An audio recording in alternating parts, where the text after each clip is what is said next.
Lévinas, le visage de l'autre. Première partie, le concept de visage chez Lévinas.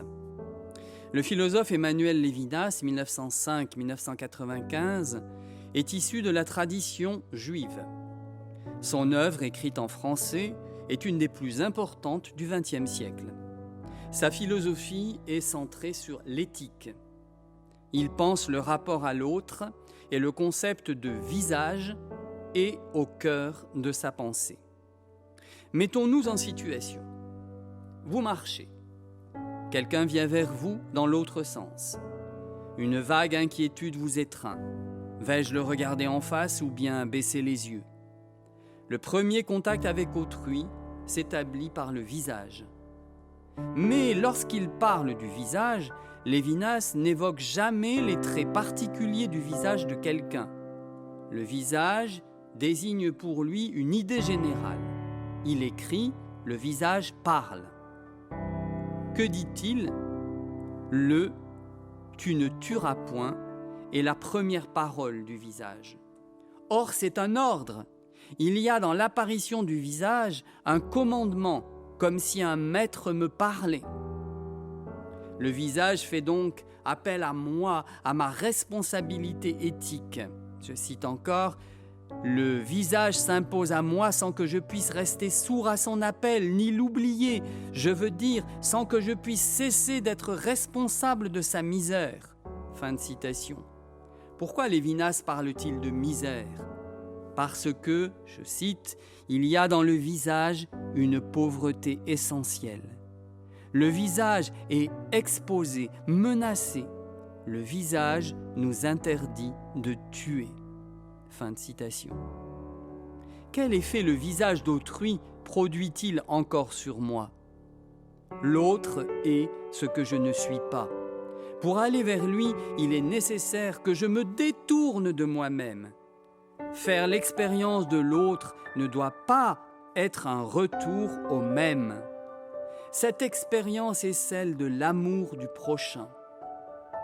Lévinas n'emploie pas ces termes-là. Il crée l'expression, je cite, « être messie » pour autrui. Chaque homme est libre de répondre ou pas à cet appel éthique. La réponse positive à cet appel, Lévinas la formule en hébreu avec l'expression que tant de personnages de l'Ancien Testament ont donnée à Dieu, « Hineni », c'est-à-dire « me voici ».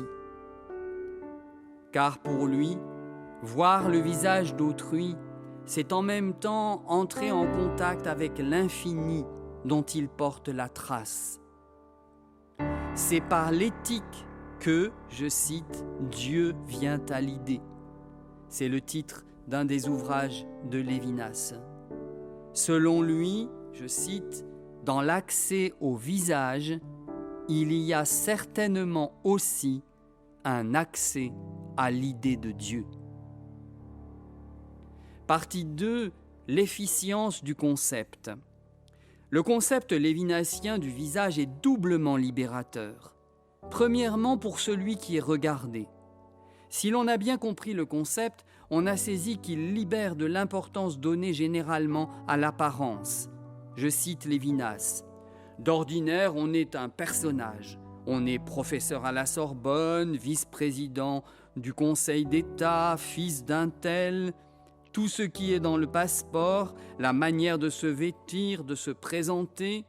Ici, au contraire, le visage est sens à lui seul. » Fin de citation.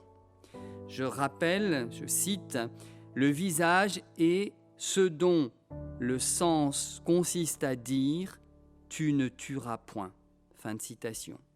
Le sens auquel nous ramène Lévinas est vraiment essentiel. Deuxièmement, pour celui qui regarde, Lévinas suggère aussi une libération. De quoi ? De soi, dans la mesure où naturellement tout individu s'intéresse d'abord à lui-même. S'ouvrir à l'autre, c'est sortir de soi et s'en revenir à soi, car la vraie rencontre avec autrui doit être celle de la différence. Il faut préciser ici que ce philosophe juif pense après Auschwitz avec en tête un impératif « plus jamais cela ». Lévinas écrit pour un passage de la haine à l'amour. Troisième partie, perspective biblique. Une pensée qui s'enracine dans l'Ancien Testament a nécessairement un autre impact qu'une pensée ancrée dans la tradition grecque. Comment ne pas approuver Lévinas lorsqu'il entre tellement en écho avec ce commandement du Lévitique repris par le Christ, je cite, « Tu aimeras le Seigneur ton Dieu de tout ton cœur, de toute ton âme et de toute ta pensée. » C'est le premier commandement, et voici le second qui lui est semblable, « Tu aimeras ton prochain comme toi-même. » De ces deux commandements dépendent toute la loi et les prophètes. Matthieu 22, 37 à 40. Toutefois, il est un point sur lequel je voudrais revenir. Nous avons vu que selon Lévinas, le visage porte la trace de l'infini. Autrement dit, Dieu vient à l'idée par la rencontre avec autrui. L'éthique, selon lui, ouvre à la métaphysique. Certes, l'homme a été créé à l'image de Dieu. Certes, nous sommes appelés à exercer l'amour du prochain. Mais Dieu doit être cherché pour lui-même et par la voix du Fils qui révèle le Père. Personne n'a jamais vu Dieu. Dieu, le Fils qui est dans le sein du Père, lui, l'a fait connaître. Jean 1, verset 18. Selon le Nouveau Testament, Jésus-Christ est le chemin privilégié pour aller vers Dieu, le Père.